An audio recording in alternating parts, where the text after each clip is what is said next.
that's why the design is this way, and the spikes are sticking away from you that way. You're not getting stabbed. And just it's the way we do it, and we do it opposite. It messes up our whole system. So. One other thing, shut that off just a minute. When you're making outside corners like this, going around, this will get underneath your tire. So Isaac, or somebody, I think it was Isaac, you came up with this, where you can actually do that. And so if you make a turn, this is not being fed under the four-wheeler. I came up with it, but I don't like it anymore. I don't ever do that. But you can do that. I just watch it and make sure it stays up on these posts. Okay. And as long as you keep track of it. But yeah, if you're going around like, and you can't be, if you're having to steer and pay attention to where you're driving, that is huge for not getting tangled. Because the worst thing you can do is get it wrapped around that tire, and then you got, it snaps your wire or whatever. So it's. Why don't you like it anymore, Isaac? I just like to have the freedom of control. If it's up here all the whole time, it's like kind of feels very constricting when you're throwing posts. So I just would rather keep an eye on it. But starting out, like if you're not comfortable with setting them up, it is a good way to go to keep it out of your tires. All right, let's run a fence. The things I'm watching when I'm putting these in is I'm always watching the reel. If you get a line that jumps off, you stop immediately because it's going to get tangled around there and get real tight. And and then this is where we can put the handkerchief. Just tie it along this rib here. Go a couple times. Tie it right there, just a simple knot. That's all you need. It just keeps enough tension on that rib to keep you from backspinning. You're watching your reel, making sure this isn't getting tangled in the tires, and then watching where you're driving. It's kind of a lot to keep track of, so you get used to it as you do it. But then we'll just go along, throwing out posts. Someone can walk behind and step them in.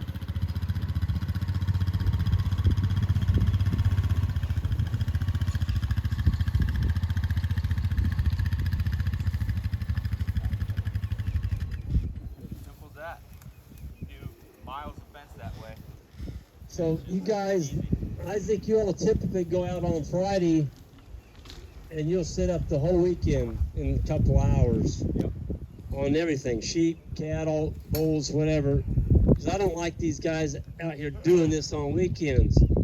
We move animals on weekends, but we don't build fence. It doesn't take any time to roll up a wire, but you start putting up a sheep fence where you're using 70, 80, 100 posts. It takes some time to do that. And I don't want these guys spending their weekends out doing that.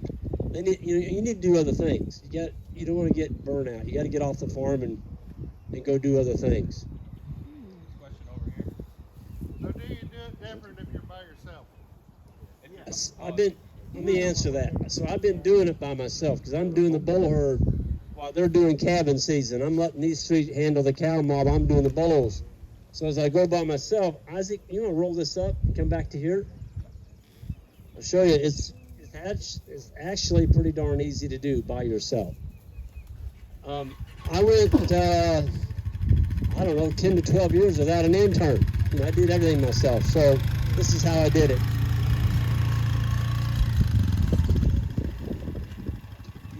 You can go ahead and tie that on. Tie the wire on.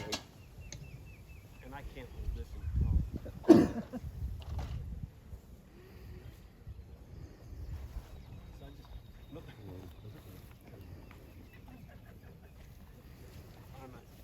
Find my slip knot. Hold. So when I get on and I take off, I'll hold those posts up. Those posts aren't there. I'm going to put my own post in. When you're by yourself, you don't put in as many posts, I promise you.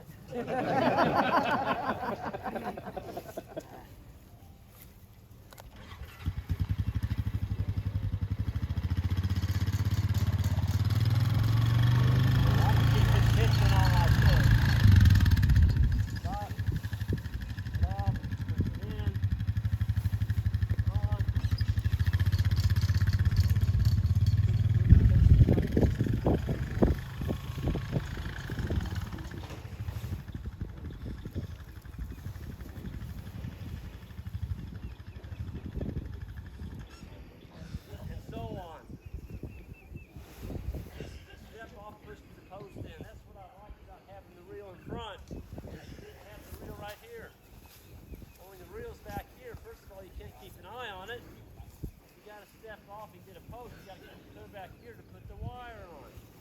Up there in front, we can watch your reel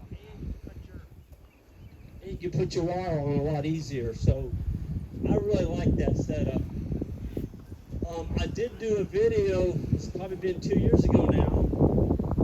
I give you all the dimensions on that. The pipe, the diameter of the pipe, the bar on the front, all the dimensions are on that video if you can find it. I need to start, I started it, I haven't gone very far, but I'm going back in my videos at the very start, episode 1, episode 2, so I can actually go and say, you know what, go to episode 88. That would make it a lot easier for you, for folks to find stuff. That's something I am doing, it just takes time to do that. So, yeah, that's it. Well, and the nice thing about this setup, you start wherever you know you don't have power, whether it's a handle or a pigtail, you go to the end, and when you get done to the end, whether you're by yourself or you have somebody, you're there, you make it hot, it's one trip across and you're done. You don't have to go back and run back and make it hot on this end or that or whatever. So. And when I'm by myself, I'm taking up bull fence. The first thing I do is I go out there and take that reel off my power and I set it on the ground. Then I'll buzz to this end and unhook it, so I've got my my cold lead untied, and as I go back to get my reel, I'm just pulling the post on my foiler as I'm going back toward the reel. So when I get to the reel, I'm done. I just roll it up. So it's basically all being done on the foiler, which speeds it up and makes it a lot more efficient. You got a lot of things going on. You don't want to be out there 2 or 3 hours putting up a single fence. And it's crazy. I think it was Connor went with me on a consult up in Iowa. This guy says, I'm having trouble, and he had me come in, and my gosh, he was spending half a day to put up one paddock division. He didn't have the right tools, and he was making a real investment out of it. It's like, my goodness, no wonder it takes, he was ready to quit. Well, I would have quit too. Spending 4 hours to put up one pond, that's ridiculous. He was using the gold rope on his reels, that thick stuff that we use for gates. Yeah. That And was his bad. reels were setting on the ground. He had it was just He had the mega reels that could hold, what was it? 4,000 feet of wire, Yeah. something like that. Yeah. Yeah, he was working at it. He's working at it. Cows looked bad, the steers looked bad, everything looked bad. He wasn't moving them fast enough. It was too much work to put in a paddock, so he wasn't moving them every day. Okay, any questions on our, yes ma'am. How much time do you spend on average building fence, just an average day? How much time do we spend on average building fence? That's a good one for Isaac. Yeah, we'll take one morning every few days, and we'll just spend a morning or an afternoon setting up fence. So 2 hours, 3 hours, set up 4 or 5 days worth, and then do it. When you do it all at once, you're in the fence mode. You've got the posts, the reels, and you can get a bunch of it done. And as you're moving the cattle, you're just taking up fences as they go and accumulating your pile again to then start, on one day and just get it all done. So a few hours, and we can set up 3 to 4, even through the weekend, 5 days. Like we set up through the grazing school in half a day. We've set up Wednesday all the way to Sunday, or Monday morning.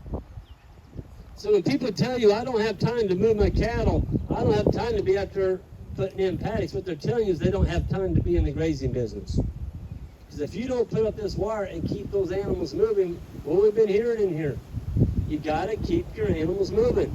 You can't give them the whole farm. You got to move, especially in compromising times like when we don't get rain. It's extremely important. Don't overgraze your farms. Any other questions on what you've seen? Yes. At what point are you able to justify adding a four-wheeler side by side to an operation? It doesn't make sense for 10. But Yeah, at what point does it justify adding a four-wheeler to an operation? When I started, folks, I didn't have a four-wheeler. Jan and I, we started leasing these farms. We didn't have a four-wheeler. All we had was a dolly, a two-wheel dolly. We put all of our fencing between that dolly and we'd push it out to the paddock. Or for building fence, we'd have our spinning jenny fastened on, our posts, our reels, everything. Jan was pushing and I was pulling. That's how we did it. You do what you got to do to get to where you need to be. And once we got up to owning our own animals, I bought an old Enduro Yamaha. It was a race bike. An old Enduro Yamaha. I got it for like $400. And I used that thing for 2 or 3 years. It worked fine. That four-wheel's a Cadillac. It's got a 500cc engine. It's got a high-low range. It can just breeze with that bale unroll with 3 interns on the four-wheel. I mean, it's a powerful tool. So what's the level you would justify it at? So the level to justify buying it, I think you need to be up there probably, first of all, if you own the animals, you need to be marketing probably at least 25 to 30 animals a year. I mean, they're expensive, but I wouldn't go buy a brand new one. I'd go right before hunting season's a good time to buy them. Hunters are trading in. They're trading in their four-wheelers. Go get a used one. These things are running. Don't buy anything but a Honda. I'm serious. I don't get a kickback from Honda. But you go to New Zealand and you look at the brand they're running over there. Every farm we were on in New Zealand, every one of them had a Honda. And I asked them, why you do that? Well, they run. They're not in the shop. Polaris's, get a Polaris, you need to buy 2 because you're going to have one in the shop all the time. That's just the way it is. So these Hondas, you keep the oil changed in them. Don't let the oil get real old on you. There's just really nothing else that goes wrong with it. Greg, that's a cheap tool. That's a cheap tool. Cheap tool right there. Yeah.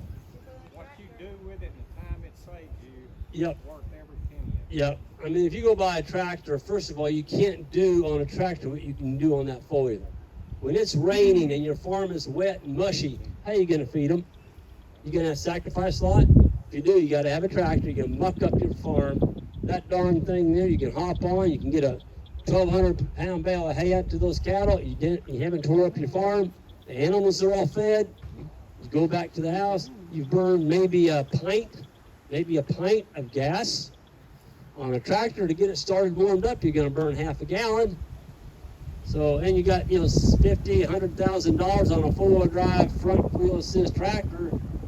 The cab on it, all that stuff, it gets to be pricey. So to me, I'm like John, that's an investment. It doesn't have to be that fancy, but to pull that bale unroller with a bale on it, I think you do need like a 400cc. I wouldn't go any smaller than that. And you can do it with a two-wheel drive, but it needs to be dry. If it's wet and muddy, you're going to have a tough time. Another great point brought up is that pulls our mineral feeder, the free choice. Yep. We got the low gear on it, and you put it low gear four-wheel drive, and you can get it, unless it's super, super slick up a hill, you can get it just about anywhere. Yeah. Folks, when you heard Ian say something in a while ago, time is money. Well, if you pay yourself, $25 an hour to do this stuff, or 30, whatever that is, and it takes you an hour to walk to the back of the farm to move your animals, that tool, you do that week after week, that adds up pretty darn quick. I could be doing other things in that hour besides walking back there. So it is a tool. It is not required when you start out. I did it. Folks, I didn't even have a reel when I started. You believe that? I did not have a reel. You know what I used? A 5-gallon bucket. I wrapped my wire on a 5-gallon bucket. When I put in the paddock, I got to the end, I take my knife and I cut it off. You know how many knots I had in my reels? About 4,000. But it was poly wire in those days. It wasn't poly braid. And that's the way I put them up. And I'd go roll it up. I'd roll it back on my bucket. I'd put it in my next paddock. I'd tie it in my bucket and I'd go off the field with it. And most of that was done in the dark with a coon light on my head. So yeah, you do what you got to do. Yes, sir. Ma'am. Yes, Kendall. Kendall, it's all on you, man. Let's go over here, move the crowd over around Kendall's bale unroller.